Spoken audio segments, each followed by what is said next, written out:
আসসালামু আলাইকুম। আজকের রেসিপি চিংড়ি মাছ দিয়ে পুঁই শাক মিষ্টি কুমড়ো। প্রথমে একটি পাত্রে আমরা তেল গরম করে নিচ্ছি। প্রথমে তেল গরম করে তাতে পেঁয়াজ কুচি দিয়ে দিচ্ছি।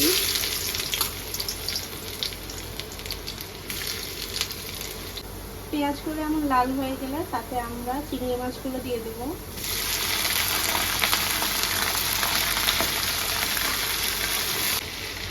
এবার রসুন বাটা আর জিরা বাটা দিয়ে দিচ্ছি।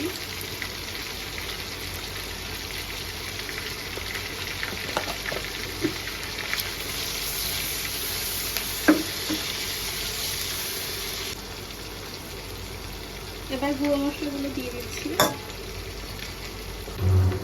সামান্য গরম পানি দিয়ে দিচ্ছি।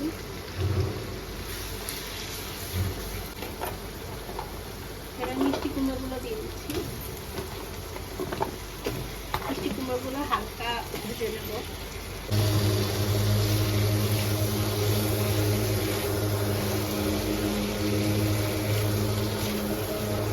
মিষ্টি কুমড়োগুলো ভাজা হয়ে গিয়েছে, এখন শাকগুলো দিয়ে দেব।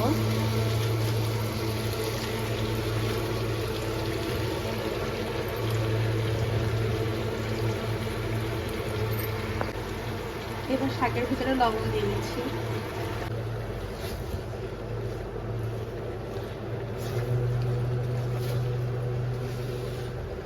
এবার শাকগুলো ভালোভাবে নেড়ে আমরা এটাকে ঢেকে দিয়ে রান্না করব। এখন ঢাকনাটা উঠিয়ে দেখব কি অবস্থা। ভালো করে আবার নেড়ে দেব।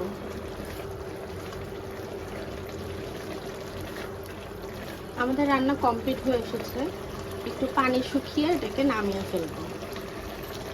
এখন একটু জিরা ভাজা দিয়ে দিচ্ছি।